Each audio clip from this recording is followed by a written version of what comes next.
ఇవాళ బహిరంగంగా ముఖ్యమంత్రి గారికి పెన్షన్స్ మీద ఇవాళ నేను బహిరంగంగా లేఖ రాయడం జరుగుతూ ఉంది. ఈ లేఖని మీ ద్వారా ముఖ్యమంత్రి గారికి చేరాలని ఇది ఓపెన్ లెటర్ టు సీఎం ఇవాళ రాస్తా ఉన్నాం. ఇది ఏంది అంటే ముఖ్యమంత్రి గారు రేవంత్ రెడ్డి గారు అధికారంలోకి రాగానే మేము పెన్షన్లు పెంచుతాం, డిసెంబర్ 4వ తారీఖుకి మేము అధికారంలోకి వస్తున్నాం, డిసెంబర్ 9వ తారీఖుకి మేము ప్రమాణ స్వీకారం చేయంగానే నేను పెన్షన్లు అన్నీ కూడా 2000 రూపాయల నుంచి 4000 రూపాయలకి పెంచుతానని, వికలాంగుల పెన్షన్ 4000 నుంచి 6000 రూపాయలకి పెంచుతానని ముఖ్యమంత్రి గారు ఇచ్చిన హామీని ఒక్కసారి వారి మేనిఫెస్టోలో చూపిస్తా ఉన్నాను. వచ్చిన మొదటి 100 రోజుల్లోనే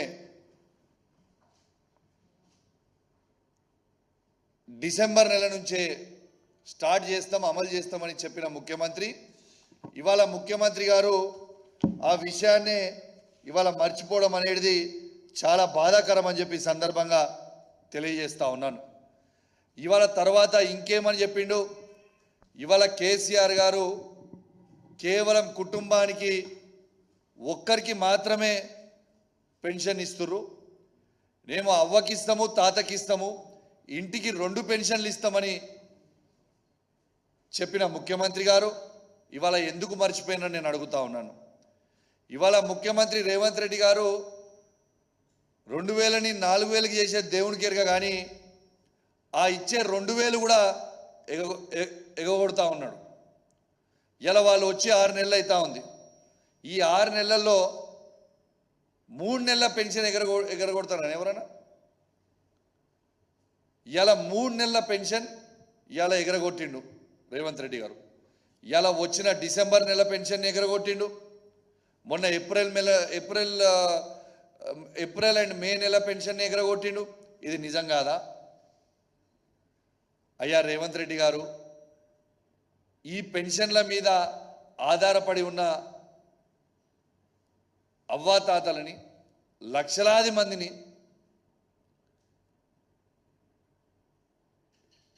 బాధ పెట్టడము మీకు న్యాయం అనిపిస్తుందా రేవంత్ రెడ్డి గారు అని నేను అడుగుతా ఉన్నాను. ఇలా మీరు గొప్పగా చెప్పుకుంటున్నారు, ఉద్యోగస్తులకి మేము ఫస్ట్గా జీతం వేస్తున్నామని, సంతోషం. కానీ ఇలా ఫస్ట్ తారీఖు అవ్వాతాతలకి పెన్షన్ లేకపోవడం మీకు న్యాయం అనిపిస్తుందా? ఈ పెన్షన్ల మీద బతికే తాతలు కావచ్చు, అవ్వలు కావచ్చు, వికలాంగులు కావచ్చు, ఒంటరి మహిళలు కావచ్చు, ఎయిడ్స్ పేషెంట్స్ కావచ్చు, ఫైలేరియా పేషెంట్స్ కావచ్చు, డయాలసిస్ పేషెంట్స్ కావచ్చు, బీడీ కార్మికులు కావచ్చు, చేనేత కార్మికులు కావచ్చు, గీతా కార్మికులు కావచ్చు, వీళ్ళందరూ కూడా ఈ పెన్షన్స్ మీద బతుకుతున్నారు కదా, ఈ పెన్షన్స్ మీద ఆధారపడి ఉంటారు కదా, వాళ్ళకి మీరు పెన్షన్ ఎందుకు ఇస్తలేరు అనేది ఇలా యావత్ తెలంగాణ ప్రజలకి మీరు జవాబు చెప్పాల్సిన అవసరం ఉన్నది. 2004 నుంచి మీకు కొన్ని ఉదాహరణలు చెప్తా.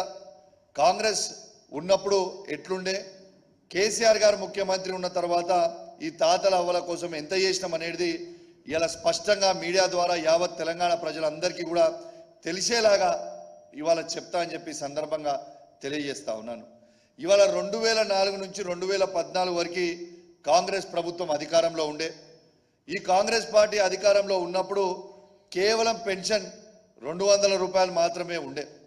ఆ 200 రూపాయల పెన్షన్ కేవలం తెలంగాణలో వీళ్ళు ఇచ్చే పెన్షన్, తెలంగాణ ప్రాంతానికి ఆ రోజు ఇచ్చే పెన్షన్ 29,21,828 మందికి వీళ్ళు పెన్షన్ ఇచ్చేది. అంటే కేవలం వీళ్ళ బడ్జెట్ 10 సంవత్సరాల 5,558 కోట్లు మాత్రమే ఉండే.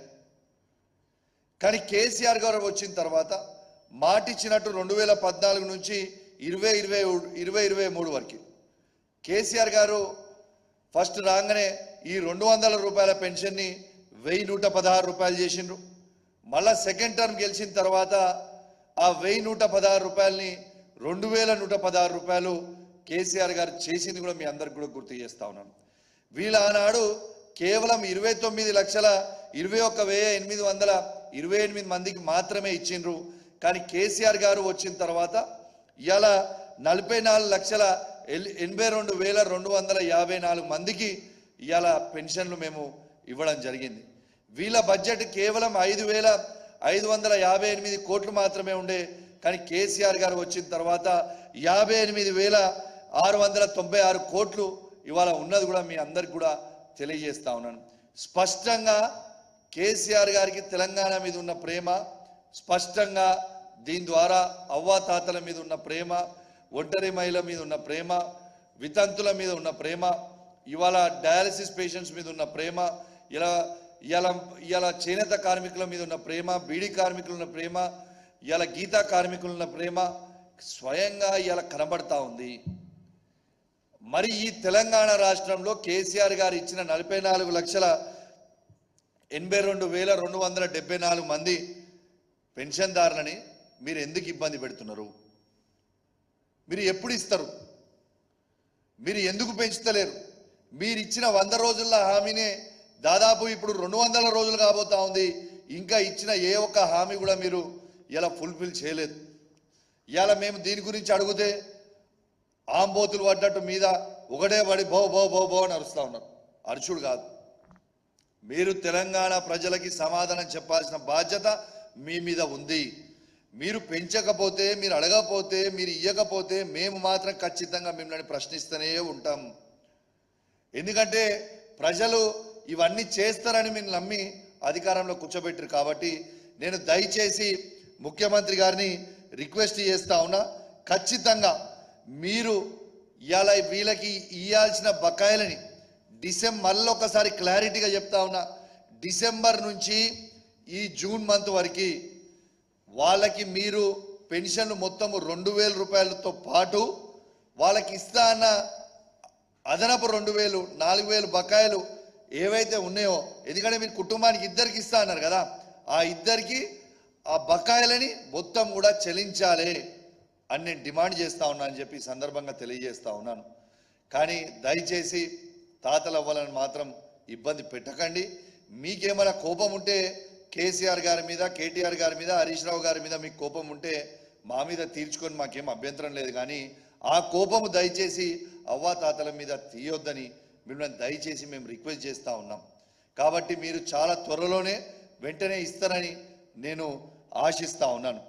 దీంతో పాటు ఇంకో ముఖ్యమైన విషయం తెలియజేస్తా ఉన్నా, యావత్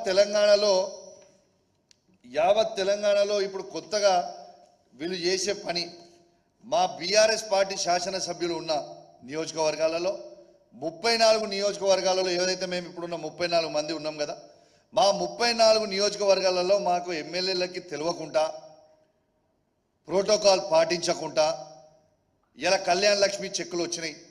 ఆ కళ్యాణ్ లక్ష్మి చెక్కులు ఎమ్మెల్యేలకు తెలియకుండా ఇవ్వడం ఎంతవరకు కరెక్ట్ అని నేను అడుగుతా ఉన్నాను. ఇలా యావత్ మీడియా సమక్షంలో చూపిస్తా ఉన్నాను. ఇది జియో మీకు చూపిస్తా ఉన్నా, జియో నంబర్ 18. దీంట్లో క్లియర్గా డేటెడ్ ఆన్ 29/6/2016 దీంట్లో క్లియర్గా ఎమ్మెల్యే చైర్మన్, ఎమ్మెల్యే గారి ఇష్ట ప్రకారము చెక్స్ డిస్ట్రిబ్యూట్ చేయాలని క్లియర్గా జియో ఉన్నది. దీని ప్రకారం అధికారులు ఫాలో అయితే బాగుంటుందని విజ్ఞప్తి చేస్తా ఉన్నాను. ఇలా మీకు స్వయంగా చెప్తా ఉన్నాను, ఎంత బాధాకరం అంటే, ఇలా ఉదాహరణ చెప్తున్నా, నా నియోజకవర్గంలో ఒక శాసనసభ్యునిగా అఫీషియల్గా నేను లెటర్ పెట్టి 5 మండల ఎంఆర్ఓలకి లెటర్ పెట్టి డేట్లు ఇచ్చి, మా జియో కాపీ అటాచ్ చేసి డేట్లు ఇచ్చి, దయచేసి నేను మా ప్రజలకి చెక్స్ అనేది నేను డిస్ట్రిబ్యూట్ చేయాలి, మీరు డిస్ట్రిబ్యూట్ చేయడానికి తగిన అరేంజ్మెంట్ చేయండి అని అఫీషియల్గా నేను లెటర్ రాసిన. ఒక్కరోజు కూడా అరేంజ్మెంట్ చేయకుండా మంత్రి గారు వస్తా అంటున్నారు ప్రోగ్రామ్కి అని చెప్పి ఆపుతా ఉన్నారు. పొన్నం ప్రభాకర్ గారు రేవంత్ రెడ్డి గారి నాయకత్వంలో మీరు నా మీద కోపం ఉంటే, నా మీద ఎన్నుంటే, మీరు ఎన్ని ఇబ్బందులు పెట్టినా, మీరు నన్ను ఎంత అవమానించినా నాకేం పర్వాలేదు, నేను భరించడానికి సిద్ధంగా ఉన్నా. కానీ నా హుజురాబాద్ నియోజకవర్గ లబ్ధిదారులని అవమానించి ఇబ్బంది పెడితే మాత్రం బిడ్డ తాట తీస్తాం. ఖచ్చితంగా నా హుజురాబాద్ నియోజకవర్గ ప్రజల కోసం ఎంత దూరమైనా నేను వెళ్తా. ఇవాళ హుజురాబాద్ నియోజకవర్గంలో వచ్చిన 381 చెక్లని మాకు ఎందుకు పంచనిస్తలేరని నేను అడుగుతా ఉన్నాను. ఇవాళ 27 తారీఖున ఈ చెక్స్ అన్నీ కూడా ల్యాబ్స్ అవుతా ఉన్నాయి. ఈ చెక్స్ 27 తారీఖున ల్యాబ్స్ అవుతున్నప్పుడు మీరు ఎందుకు ఆ చెక్స్ని డిస్ట్రిబ్యూట్ చేయనిస్తలేరు? హుజురాబాద్ మండలం హుజురాబాద్ పట్టణానికి వచ్చిన 41 చెక్లని, ఇల్లంతకుంట మండలంలో వచ్చిన 66 చెక్లని, జమ్మికుంట పట్టణంకి వచ్చిన 129 చెక్లని, ఇవాళ వీణవంక మండలం వచ్చిన 71 చెక్లని, ఇవాళ కమలాపూర్ మండలం వచ్చిన 61 చెక్లని, ఇవి మొత్తం కలిపితే 368 చెక్లని మీరు ఎందుకు డిస్ట్రిబ్యూట్ చేయనిస్తలేరు, ఎందుకు ఇస్తలేరు అని నేను అడుగుతా ఉన్నాను. ఇవాళ 27 తారీఖు చెక్కులు ల్యాబ్స్ అవుతున్నాయి. మీరు పోయినసారి కూడా ఇదే కథ చేసిర్రు. ఆ చెక్కులు ల్యాబ్స్ అయితే మళ్ళీ ఇలా సగం చెక్కులు గవే చెక్కులు వచ్చినాయి. మళ్ళీ ఈ 27 తారీఖు చెక్కులు ల్యాబ్స్ అయ్యే ప్రమాదం ఉంది. దయచేసి వెంటనే ఈ ప్రోగ్రామ్ని ఏర్పాటు చేయాలి. ఎస్, ఇవాళ మంత్రి గారు వస్తారంటే యూఆర్ మోస్ట్ వెల్కమ్. మంత్రి గారు వస్తారంటే మాకేం అభ్యంతరం లేదు కదా. ఇవాళ మంత్రి గారు వస్తే ప్రోగ్రాం పెట్టుకొని చేయమని చెప్తా ఉన్నాం మేము. నేను మంత్రి గారిని అడుగుతా ఉన్నా, ఎందుకు మీరు భయపడుతున్నారా?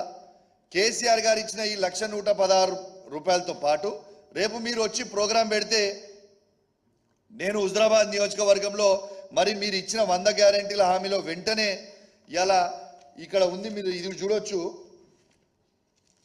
దీంతో పాటు వాళ్ళు ఇచ్చిన 1,116 రూపాయలతో పాటు తులం బంగారం ఇస్తామని క్లియర్గా వాళ్ళ మేనిఫెస్టోలో పెట్టినరు. రేపు మీరు వచ్చినప్పుడు మీరు ప్రజల మధ్యలో ఈ 1,116 రూపాయలు కేసీఆర్ ఇచ్చిర్రు, మరి మీరు వచ్చిర్రు కదా, తులం బంగారం తీసుకొచ్చి ప్రజలకు ఇస్తున్నారా అని నేను అడుగుతాను. మీకు భయం అవుతుందా? ఎందుకు ఇస్తలేరు? నేను దయచేసి అధికారులకు కూడా హెచ్చరిస్తా ఉన్నా. నేను జిల్లా కలెక్టర్లకి, ఆర్డీఓలకి, ఎంఆర్ఓలకు కూడా చెప్తా ఉన్నాను, అధికారం ఎవరిది శాశ్వతం కాదు. మీరు రూల్స్ ప్రకారం పోండి. మీకు జియో ఉన్నది, ఈ జియో ప్రకారం మీరు ఎందుకు పోతలేరని నేను అడుగుతున్నా. మీకు ఏం అడ్డంకులు వస్తున్నాయని నేను అడుగుతున్నా. నేను అధికారులకు కూడా హెచ్చరిస్తా ఉన్నాను, తస్మాత్ జాగ్రత్తగా ఉండండి. ఇవ్వండి, బ్లాక్ బుక్ రెడీగా చేసిన ఏ అధికారి ఎక్స్ట్రాలు చేస్తుర్రో ఇలా ఈ బ్లాక్ బుక్లో మీ పేర్లన్నీ ఎంటర్ చేస్తున్నా. రేపు మా పార్టీ అధికారానికి వచ్చిన తర్వాత మీకు అన్ని బ్లాక్ డేసే ఉంటాయి బిడ్డ, తస్మాత్ జాగ్రత్త అని చెప్తా ఉన్నాను అధికారులకి. ఈ బుక్ కేవలం మీకోసమే కొన్నా, బ్లాక్ బుక్.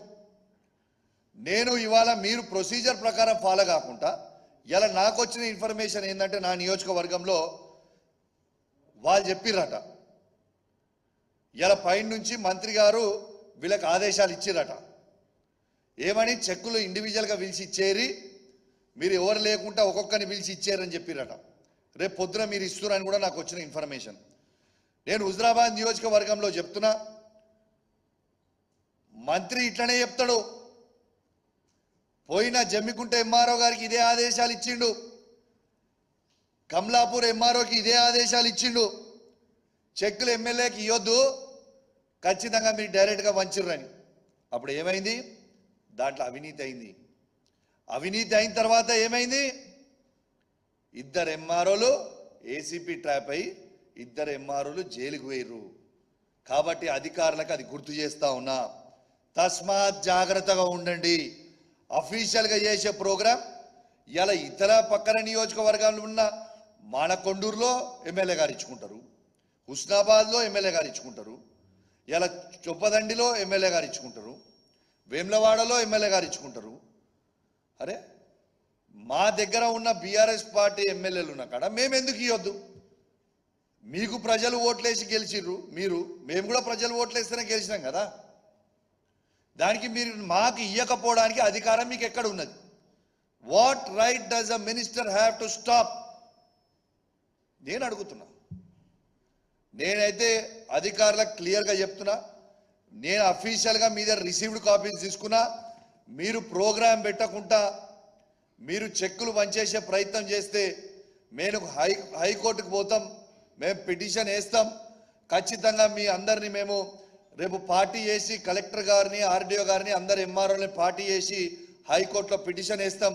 రేపు మీరు ఇబ్బందుల పాల్పడతారు. కాబట్టి మీరు యాజ్ పర్ ప్రొసీజర్ మీరు పోతే అద్భుతంగా ఉంటుంది. ప్రొసీజర్ ప్రకారం పోకపోతే మీరు ఖచ్చితంగా ఇబ్బంది పడే ప్రమాదం ఉంటుంది. కాబట్టి నేను దయచేసి మరొక్కసారి మిమ్మల్ని హెచ్చరిస్తా ఉన్నాను. నిన్న నేను ప్రత్యేకంగా మా హుజరాబాద్ నియోజకవర్గం నుంచి నేను శాసనసభ్యునిగా ఉన్నా కాబట్టి హుజరాబాద్ నియోజకవర్గంలో ఉన్న ఆర్డీఓ గారికి, హుజరాబాద్ నియోజకవర్గంలో ఉన్న 5 మండలాల ఎంఆర్ఓ గారికి, 2 కమిషనర్లకు కూడా చెప్తా ఉన్నాను. మీరు నన్ను రిక్వెస్ట్ చేసిర్రు, సార్ దయచేసి మీరు మాకు అఫీషియల్గా లెటర్ ఇచ్చిండ్రు, మేము ప్రోగ్రామ్ ఆర్గనైజ్ చేస్తాం, మంత్రి గారు డేటు ఇస్తారంటే నేను గౌరవించిన. మీ మాట మీద గౌరవించి నేను ఆగిన. ఇలా మంత్రి గారిని రమ్మనండి, డేట్ పెట్టి ప్రోగ్రాం పెట్టి చేయమని చెప్పండి. మంత్రి గారికి వీలు కాకపోతే ఎమ్మెల్యేగా మేము ఉన్నాం, మా ఎంపీపీలు ఉన్నారు, మా జెడ్పీటీసీలు ఉన్నారు, మా మున్సిపల్ చైర్మన్ ఉన్నారు, మా కౌన్సిలర్ ఇంకా ఉన్నారు, వాళ్ళ టర్మ్ మొత్తం ఉన్నది, మేము అందరం కలిసి ఇస్తాం. లేకుండా మీరు ప్రొసీజర్ ఫాలో కాకపోతే మాత్రం మీరు తీవ్రమైన ఇబ్బందులు పడతారు. ఎందుకంటే ఇలా ఎంత అన్యాయమో మళ్ళొక్కసారి మీకు ప్రభాకర్ గారు ఎంఆర్ఓ గారికి ఇచ్చిన ఆడియో రికార్డ్ని ఒక్కసారి మీకు వినిపిస్తా. ఒక్కసారి మీ ద్వారా యావత్ తెలంగాణ ప్రజలు మొత్తం కూడా చూడాలని నేను విజ్ఞప్తి చేస్తున్నా. ఒక్కసారి మీరు ఇది కూడా వినిపిస్తా. 1 మినిట్ ఈ ఆడియో తీస్తున్నా, ఒక్క నిమిషంలో మీకు ఈ ఆడియో కూడా వినిపిస్తాను.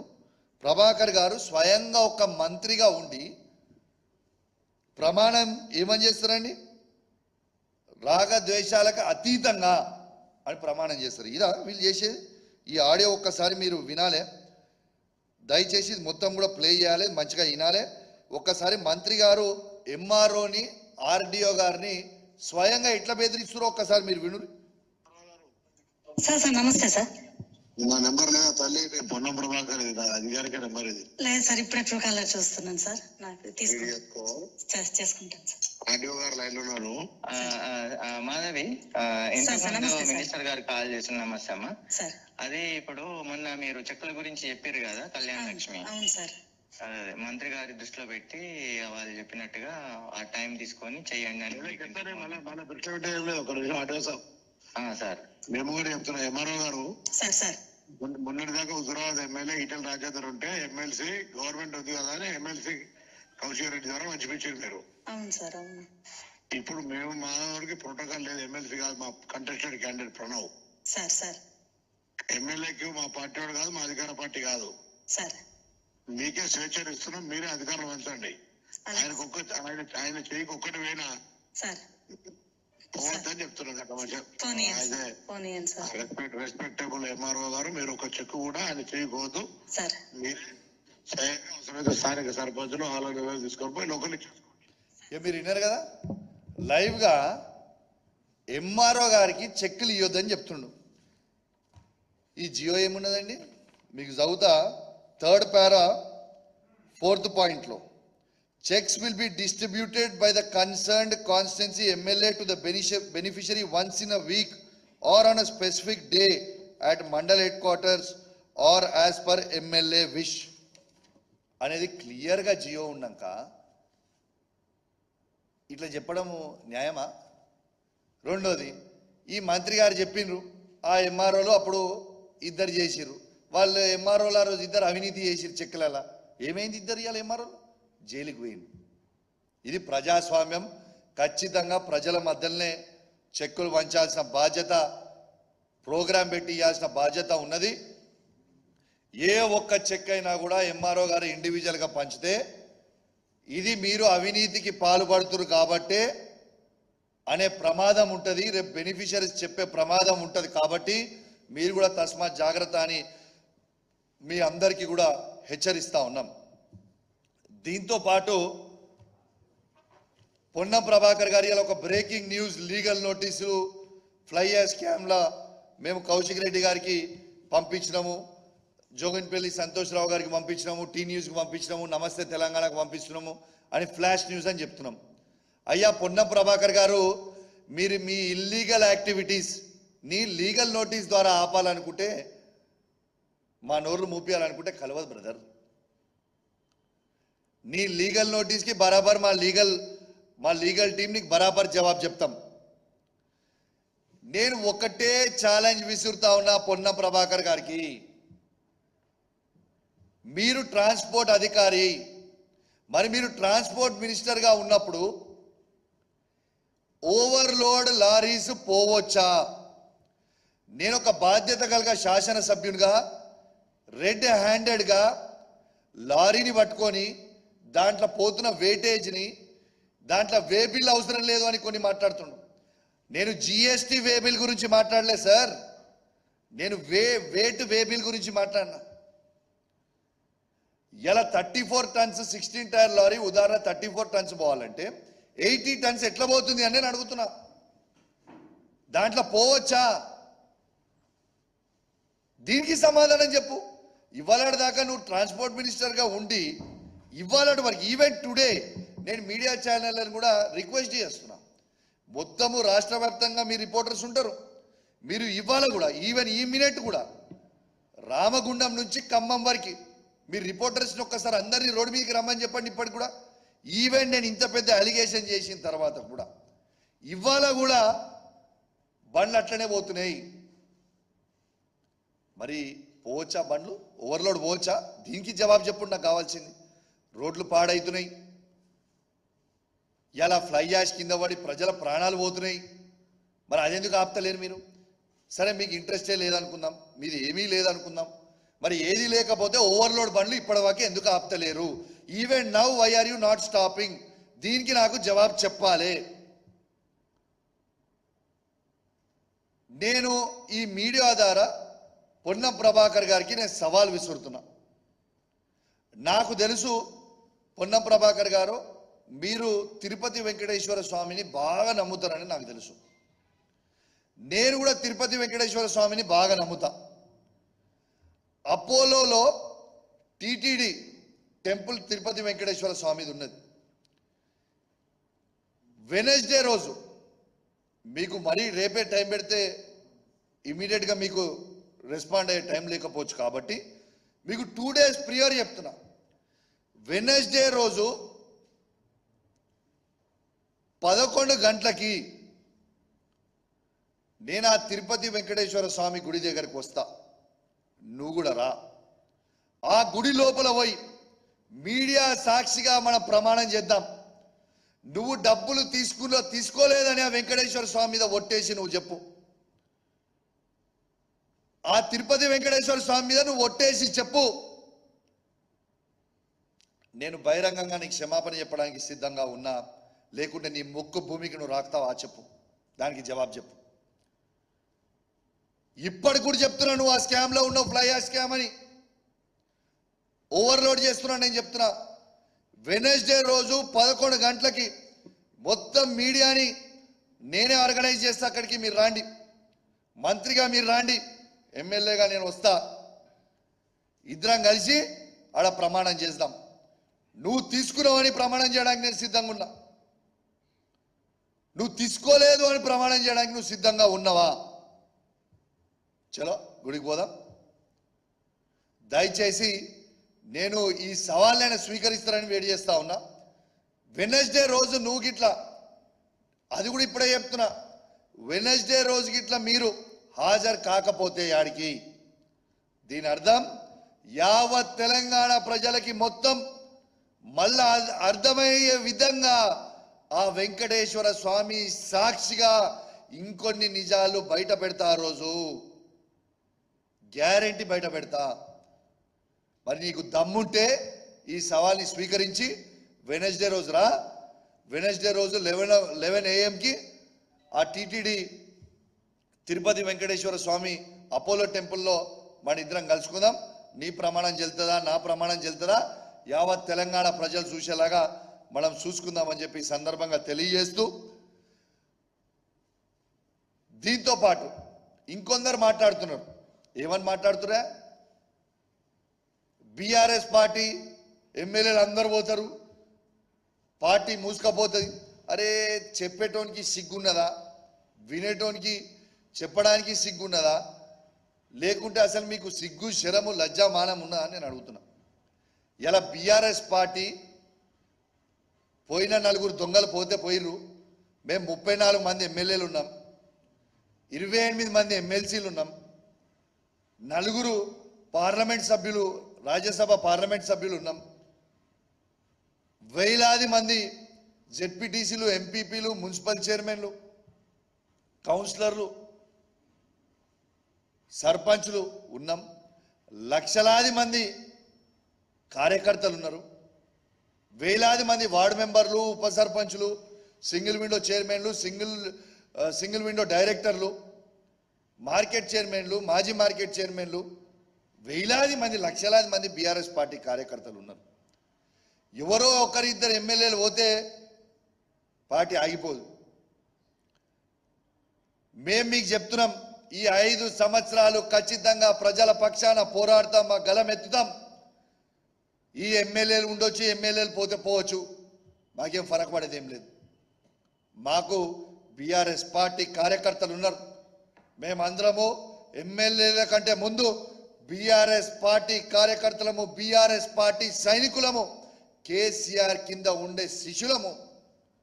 ఖచ్చితంగా పార్టీ బతుకుతుంది, ఖచ్చితంగా మళ్ళా పార్టీ అధికారంలోకి వస్తుంది. ఖచ్చితంగా చెప్తున్నా, 5 సంవత్సరాలలో మళ్ళా కేసీఆర్ గారు ఈ తెలంగాణ రాష్ట్రానికి ముఖ్యమంత్రి అవుతారు అని బల్ల గుద్ది చెప్తున్నా. రాసి పెట్టుకోండి. మీరు ఎందుకు ఇంత బలంగా చెప్తున్నా తెలుసా? 5 పార్టీలు ఎమ్మెల్యేలు ఉన్నా కాంగ్రెస్ పార్టీ నాయకుడు లేనోడు, ఒకడు మనిషి లేడు, వల్ల మంచరం లేడు, ఒక నాయకుడు లేడు. గవాల 5 ఎమ్మెల్యేలు ఉండి పట్టుమని 5 ఎమ్మెల్యేలు లేరు. గా పార్టీ అధికారంకి వచ్చింది 64 మందితో. మాకు తెలంగాణ సాధించిన కేసీఆర్ ఉన్నాడు, దాని కింద బలమైన నాయకత్వమైన కేటీఆర్ గారు ఉన్నారు, హరీష్ రావు గారు ఉన్నారు. ఇంత బలమైన పార్టీ ఉండి, ఎస్టాబ్లిష్ అయిన ఉన్న పార్టీ ఉండి మేము అధికారంకి రామన్నా. ఇంత అభివృద్ధి చేసినాం, ఎంత అభివృద్ధి చేసినాం బాస్. ఇలా మొత్తం తెలంగాణ రాష్ట్రంలో కేసీఆర్ గారు అభివృద్ధి చేయలేదని చెప్పే దమ్ము, ధైర్యం ఏమనుకని ఉందా? ఈ 10 సంవత్సరాల ఛాలెంజ్, ఇది కూడా ఛాలెంజ్ ఇస్తున్నా. ఈ 10 సంవత్సరాలల్లా ఇది కూడా ఛాలెంజ్గా చెప్తున్నా. కేసీఆర్ గారి కంటే ఎక్కువ అభివృద్ధి చేసిన రాష్ట్రాన్ని ఈ భారతదేశంలో ఏ కాంగ్రెస్ పార్టీ పరిపాలిస్తున్న రాష్ట్రం కానివ్వండి, లేకుంటే బీజేపీ పరిపాలిస్తున్న రాష్ట్రం కానివ్వండి, కేసీఆర్ గారి కంటే ఎక్కువ అభివృద్ధి చేసిందని చూపించే ధైర్యం ఎవరికైనా ఉన్నదా అని నేను అడుగుతా ఉన్నా. ఇంకోటి కూడా చెప్తున్నా బ్రదర్, అది మా ఎమ్మెల్యేలే అనుకోర్రి, పోయినోళ్ళే అనుకోర్రి. ఎవరైతే ఇవాళ కేసీఆర్ గారిని మోసం చేస్తున్న ఎమ్మెల్యేలు కావచ్చు,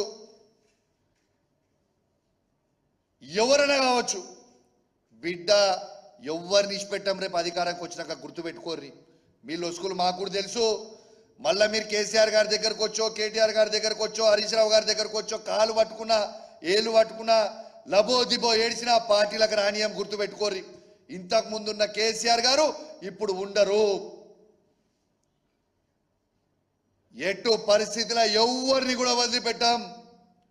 మీ లొసుకులని మాకు కూడా తెలుసు. ఇప్పుడు మీరు అధికార పార్టీలో పోగానే మీ లొసుకులని మూసుకుంటే అని మీరు అనుకోకుర్రి.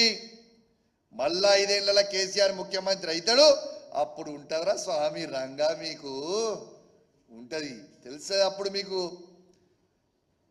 సమ్మ ఉంటుంది. అప్పుడు మీరు చూడురు ఏముంటుందో. కానీ బిడ్డ 5 ఏళ్ల వరకు ఎంజాయ్ చేస్తారు కావచ్చు, 5 ఏళ్ల తర్వాత మీకు ఉంటుంది చూడు స్వామి రంగా, తర్వాత చూడు ఎట్లుంటుందో మీ కథ. మీకు ఒక్కటే ఎగ్జాంపుల్ చెప్తా బాయ్. నేను పార్టీ కంటే పెద్ద ఎవరం కాదు, మీరు ఒక్కటి గుర్తుపెట్టుకోరు. నేను ఉన్న అందరు ఎమ్మెల్యేలకు కూడా చెప్తున్నా, మా బీఆర్ఎస్ పార్టీ ఎమ్మెల్యేలకి. మనం ఎవ్వరం కూడా పార్టీ కంటే పెద్ద కాదు. ఉదాహరణ మీకు చెప్తా, మా హుజరాబాద్ నియోజకవర్గం గురించే మీకు చెప్తా. ఇలా హుజరాబాద్ నియోజకవర్గంలో ఆనాడు టీఆర్ఎస్ బీఆర్ఎస్ ఆ రోజు టీఆర్ఎస్ ఉన్న పార్టీలో ఈటల రాజేందర్ గారు నంబర్ 2గా కేసీఆర్ గారి కుటుంబం తర్వాత నంబర్ 2గా వివరించిండు. పార్టీ ఇచ్చిపెట్టిపోయిండు హుజరాబాద్ నియోజకవర్గంలో. ఇలా పార్టీ ఇచ్చిపెట్టి పోతే పార్టీ బతకలేదా? ఇలా తిరిగి మళ్ళా బీఆర్ఎస్ పార్టీ జెండా ఎగిరేలేదా? కాబట్టి పార్టీ లేనిది మనం ఎవ్వరం లేం. మనకు మనం ఎక్కువ ఊహించుకుంటే బొక్క బోర్ల పడతాం. గుర్తుపెట్టుకోరు, ఈటల రాజేందర్ గారు పడ్డట్టు బొక్క బోర్ల మనం కూడా బొక్క బోర్ల పడతాం. కాబట్టి తస్మాత్ జాగ్రత్తగా ఉండుర్రి. పార్టీ కంటే పెద్ద ఎవ్వరం కాదు. ఇవాళ మన అందరం కూడా కేసీఆర్ గారి పుణ్యాన, కేసీఆర్ గారి బొమ్మ మీద, కేసీఆర్ గారు చేసిన అభివృద్ధి మీదనే మన అందరం కూడా గెలిచినాం. ఎవ్వరు కూడా మర్చిపోకండి అది. కాబట్టి ఈ కష్టకాలంలో ఎమ్మెల్యేలుగా మన అందరం కూడా కేసీఆర్ గారికి అండగా నిలుచుందాం. మన బీఆర్ఎస్ పార్టీ కార్యకర్తలకు అండగా నిలుచుందాం. మన బీఆర్ఎస్ పార్టీని కాపాడుకుందాం. మన తెలంగాణ రాష్ట్రాన్ని కాపాడుదాం. దయచేసి మళ్ళా కేసీఆర్ గారిని గద్దె మీద కుసబెడదాం. దయచేసి ఎవరికన్నా ఇంకా ఈ దాంట్లో ఉన్నవాళ్ళు కూడా ఈ ఆలోచన ఉంటే మానుకోండి దయచేసి నేను హెచ్చరిస్తా ఉన్నాను అని తెలియజేస్తూ, ఖచ్చితంగా అందరూ అర్థం చేసుకుంటారని, మా ఎమ్మెల్యేలు కూడా నన్ను నేను ఇట్లా మాట్లాడడానికి తప్పు పట్టకుండా నేను ఉన్న వాస్తవాలు కూడా నేను చెప్తున్నా. కాబట్టి దయచేసి అందరూ కూడా అర్థం చేసుకుంటారని విజ్ఞప్తి చేస్తూ సెలవు తీసుకుంటా ఉన్నాను. జై తెలంగాణ, జై కేసీఆర్. భయ ఒక్క నిమిషం ఒక్కటే పాయింట్. కొందరు ఈ కళ్యాణ్ లక్ష్మి విషయంలో వచ్చేవరకు ఇంకొక మాట కూడా చెప్తున్నారు. కాబట్టి నేను అది కూడా క్లారిటీ ఇస్తున్నా, ప్లీజ్ మీ ద్వారా తెలవాలి. కౌశిక్ రెడ్డి గారు అధికార పార్టీలో ఉన్నప్పుడు, ఎమ్మెల్సీగా ఉన్నప్పుడు ఆనాడు ఉన్న ఎమ్మెల్యే ఈటల రాజేందర్ గారిని పిలువలే కదా అనేది ఒక ప్రశ్న తెస్తా ఉన్నారు. నేను యావత్ తెలంగాణ ప్రజలకి తెలియజేస్తా ఉన్నాను,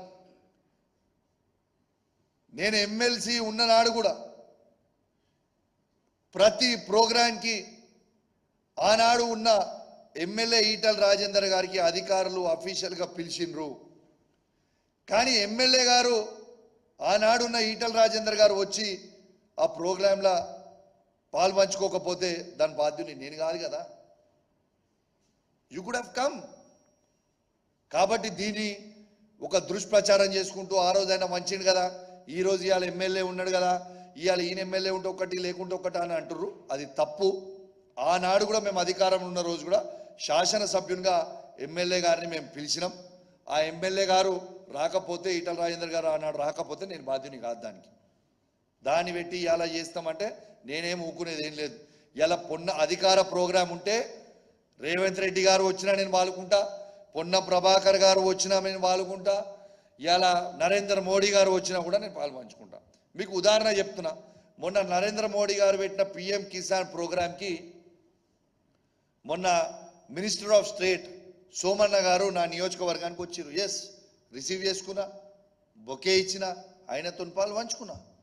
ఇలా ఆ రోజు పాల్పంచుకొని నేను ఏం చెప్పిన, ఆ రోజు ఇలా దేశవ్యాప్తంగా మీరు నరేంద్ర మోడీ గారు పిఎం కిసాన్ కింద 20,000 కోట్లు ఇస్తున్నారని మీరు చెప్తే నేను ఆ రోజు నా మైక్ పట్టుకొని చెప్పిన, తెలంగాణ రాష్ట్రంలో ఒక్కటే తెలంగాణ రాష్ట్రంలో కేసీఆర్ గారు 75,000 కోట్లు ఇచ్చిండు అని ఆ రోజు నేను మైక్ పట్టుకొని బాజాబ్తు చెప్పిన.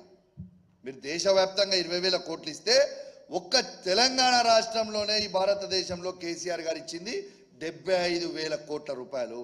దట్ ఈస్ కేసీఆర్ అని మైక్ పట్టి చెప్పిన. బాజాబ్తా కేసీఆర్ గారు చేసిన మంచి పనులు, కేసీఆర్ గారు చేసిన అన్ని కూడా బాజాబ్తు మేము ప్రజల్లోకి తీసుకుపోతామని కూడా తెలియజేస్తూ సెలవు తీసుకుంటా ఉన్నాం. జై తెలంగాణ, జై కేసీఆర్. Thank you.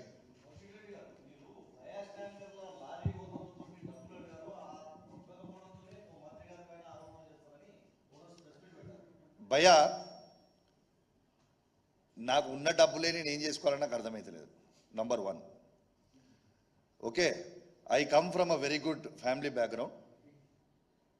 ఈ లారీ ఉందేరా, ఆటో ఉందేరా అడిగేంత చిల్లర స్థాయిలో నేను లేను. దేవుని దయ వల్ల నేను పుట్టుడే బంగారు చెంచతో పుట్టిన. ఎవరా ఏమనుకున్నా మంచిదే. నాకున్న పైసలే ఏం చేసుకోవాలో నాకు అర్థమైందంటే వీళ్ళ దగ్గర అడుగుతున్నా. నిజంగానే నేను అడిగిందే అనుకో వాళ్ళకి ఇవ్వకుంటుంటారా? నంబర్ 1. నేను అడిగిన సమాధానానికి స్ట్రైట్ చెప్పాలి. రెండోది, మొన్న వాళ్ళు వీడు చిల్లరగాలతోనే వంతున ప్రెస్ మీట్ పెట్టించినట్టుండే హైదరాబాద్లో. మీరు అన్న క్వశ్చన్ కదే, ఇది 150 కోట్ల కాంట్రాక్ట్ అంటుండు. వాళ్ళు తెలియకపోవచ్చు పాపం. ఇది 300 నుంచి 350 కోట్ల కాంట్రాక్ట్.